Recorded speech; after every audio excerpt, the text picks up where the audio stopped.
Tugasku, Namo Buddhaya, Salam Kebajikan. Bersama saya Sukma Nur Fadilah dengan NIM 25011103906, mahasiswi Universitas Riau, Fakultas Ilmu Sosial dan Politik, Program Studi Sosiologi. Video ini kami buat untuk melengkapi tugas antropologi yang mana dosen pengampunya adalah Ibu Resdati Esos MSI. Baik pemirsa, pada video kali ini kita akan menelusuri dan mengulas tentang Masjid Jami yang berada di Air Tiris, Kampar. Selamat menyaksikan. Masjid Jami Air Tiris di Kampar adalah masjid tertua yang dibangun pada tahun 1901. Uniknya, masjid ini disatukan hanya dengan pasak kayu, tanpa paku dan besi. Arsitekturnya memadukan gaya Melayu dan Tionghoa, melambangkan kerukunan.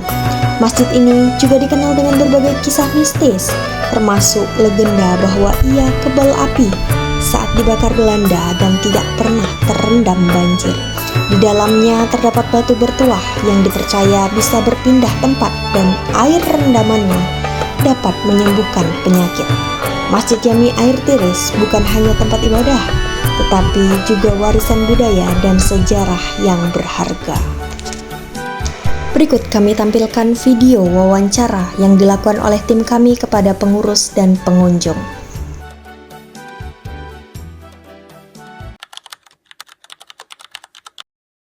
Assalamualaikum warahmatullahi wabarakatuh.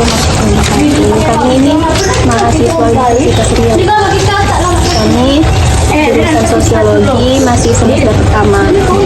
Jadi kami ada tugas tentang observasi Masjid Jami. Tahu sejarahnya gimana Pak? Sedikitnya Bisa Bapak cerita? apa yang harus dijelaskan? Ya misalnya kayak gimana awalnya Masjid Jami ini. Kita mulai aja. Awal mulanya itu kan masjid ini dibangun karena di depan ini pasar. Pada saat itu saking banyak pengunjung pasar dan juga masyarakat di sini sulit untuk melakukan ibadah sholat karena tidak ada satu bangunan masjid, tidak ada di desa ini pada saat itu. Itu timbullah ide dari yang namanya Datuk Engku Sangkal. Datuk ini namanya sebetulnya Sangkal, Engku itu adalah gelar orang buat beragam. Jadi beliau berkeinginan untuk mendirikan satu buah masjid agar seluruh pengunjung pasar dan juga masyarakat bisa melakukan ibadah secara berjamaah, apalagi untuk melakukan sholat Jumat. Makanya beliau menyampaikan keinginannya kepada penjaga pasar yang namanya Datuk Palo. Dan Datuk Palo ini menyampaikan keinginan Engku Mudo Sangkal tadi kepada Nini Mamak Peninggian 12 Air Tiris. Maka disetujuilah oleh Nini Mamak untuk membangun satu buah masjid ini yang dikerjakan dengan sistem gotong royong. Itu dibebankanlah setiap kampung itu terdiri dari 22 kampung, dibebankan untuk mencari bahan baku ke hutan. Satu kampung itu satu bahan baku ataupun kayu untuk dijadikan bangunan masjid. Itulah dasar pendirian masjid ini dan dimulai pembangunannya itu pada tahun 1901.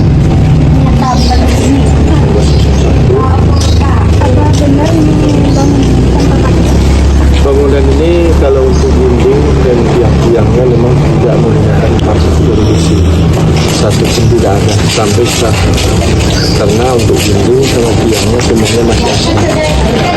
Sudah pergantian, yang diganti itu hanya atap sama lantai, belum pernah diganti. Kalau dinding sama tiang-tiang itu semuanya masih asli, termasuk mimbar-mimbar yang di depan itu semuanya masih asli. Itu sejarah tentang kepala kerbau yang ada di batu. Batu kepala kerbau itu dulunya sama dengan batu-batu besar itu sama, dijadikan untuk alas tiang ini agar tidak terlalu cepat dibakar rayap. Namun batu yang berbentuk kepala kerbau itu setiap kali tiang dinaikkan batunya bergeser sampai 3 kali kejadian. Maka pada waktu itu dipesankan oleh Datuk Mudo Sangkal ini batu itu jangan digunakan lagi, biarkan saja di situ, insya Allah nanti ada manfaatnya. Rupanya itulah batu itu kalau dulunya memang berpindah-pindah dengan sendirinya, kadang ditemui di bawah masjid, kadang di dalam sumur. Kalau sekarang dia tidak pindah-pindah lagi, menetap dia di dalam laut. Air nama itulah dia dipercaya bisa menyembuhkan berbagai macam penyakit. Namun perlu kita tekankan, yang menyembuhkan itu bukan airnya, ada sisi Allah, air itu hanya berupa perantara.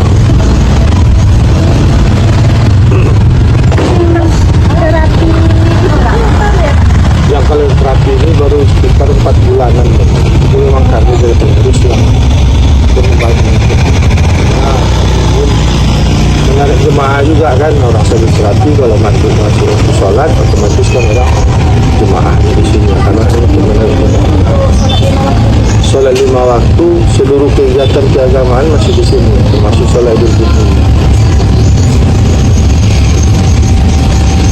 Ada kegiatan lain di sini? Kegiatan lainnya adalah wirid-wirid di tahun itu, wirid masyarakat. Kalau dulunya seluruh kegiatan itu di sini, apapun kegiatan jika di tempat kami ini, baik itu musyawarah, baik itu perundingan dengan mama, seluruhnya kegiatan di sini. Pengajian anak-anak, karena di sini sekarang suraunya sudah makin banyak pengajian anak-anak pindah ke surau-surau tersebut. Tidak di sini lagi. Kalau dulu memang di sini semua kegiatan yang ada sama masyarakat.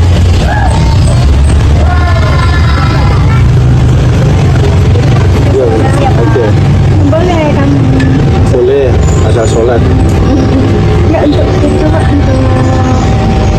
Enggak, maksudnya kalau kan adik-adik kan perempuan, atau pas tidak sholat.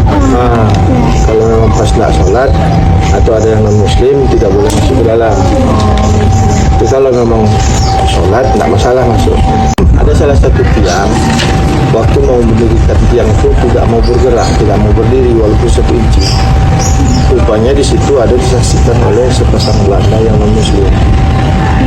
Setelah non muslim itu disuruh pergi, baru tiangnya dengan dia tiang induk ada tulisan kaligrafi, dan juga ada tiang di sini itu ada tulisan kaligrafi juga. Itu bahan bakunya waktu cari kebutuhan kayunya hilang karena masyarakat mencari kayu itu di hutan, ada hampir maghrib masyarakat memutuskan untuk istirahat, besok paginya mau ditebang, maka dibersihkanlah keliling kayu itu untuk penebangan besok pagi. Namun setelah bangun pagi besoknya masyarakat tidak menemukan kayu itu lagi. Tak tahu kemana, mereka melaporkan kejadian itu kepada Tengku Sangkal. Lalu Tengku Sangkal itu menuju ke sana. Sampai di sana disuruhnya masyarakat azan. Lalu beliau bermunajat berdoa kepada Allah, alhamdulillah kayunya muncul lagi, baru bisa ditebang. tiba-tiba muncul lagi. Iya, tiba-tiba muncul lagi di situ, baru kayunya bisa ditebang. Makanya tidak itu diukir kalimat kaligrafi. Kalau bacaannya basmalah, tapi harus ditutup sebelah. Dia menyatu tulisannya, tapi kalau ditutup sebelah baru bisa dibaca. Kiri apa kanan baru bisa dibaca. Ada 2 buah tiang itu yang bersejarah. Bukan tiangnya, masih berbentuk kayu bukan. Jadi kalau mau baca ini harus ditutup satu baru bisa dibaca. Tapi kalau disebut biarkan tidak bisa dibaca. Ini berbentuk tiang biasa. Di sini itu ditutup bacanya sama. Yang buat kaligrafi itu Langsung untuk menyesangkan masyarakat pada saat itu. Yang tidak mau berdiri itu ini dia yang induk.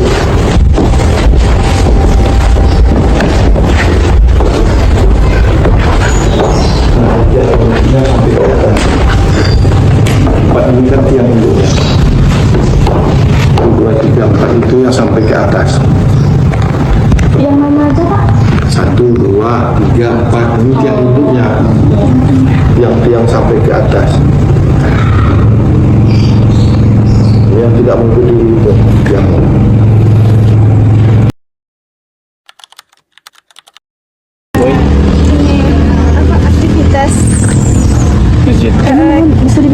Kenapa bisa Bapaknya sini? Oh, Ada kita apa gitu? kita tuh olahraga pagi jam 7.30 olahraga goes kan pakai sepeda dari Salo Timur. Nah, terus menuju Masjid Jami dengan tujuan mengekspos masjid kita supaya diketahui masyarakat luas. Nah, itu salah satunya.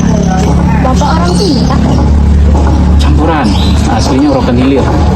Nah, datang ke Kampar, buka usaha di Kampar. Aslinya Indonesia. Berarti Bapak sering berkunjung ke sini? 2-3 kali. Ini yang terakhir nih ketiga. Ada lagi dong. Ada apa nih? Ada terapi untuk bermain di kolam. Terapi kolam namanya ikan kecil. Terus di sini yang paling penting adalah bangunnya ini tanpa paku. Tanpa paku. Jadi ini dibangun pada tahun 1901 ya. Dan tapi udah sekitar berapa itu? 24 ya, 124 tahun, dan itu masih dipakai untuk beribadah, sholat, ngaji, dan dakwah. Luar biasa ini. Dan masjid ini harus diekspos juga karena udah lama tapi masih dipakai. Dan ini dulu pernah banjir katanya, dari narasumbernya pernah banjir, tapi masjid ini tidak kena banjir. Rumah orang ada banjir tuh, masuk air ke dalam, tapi ini tidak. Tapi ini dilindungi sama Allah kan?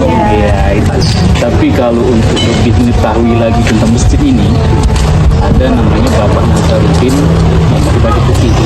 Nah, itu silahkan tanya itu. Habis-habisan tanya itu dari A sampai Z. Karena apa pengunjung masalahnya kan, dan olahraga di sini gitu. Ya. Terus Jadi tadi kan ini nggak pakai paku kan Pak? Jadi pakai apa Pak? kayu. Jadi kayu itu bentuk paku dia. Oh, Nah, dilubangi bentuk paku. Iya, Jadi tahu. semacam pasak gitulah gitu ya. Jadi ini semester berapa deh? pertama. Oh,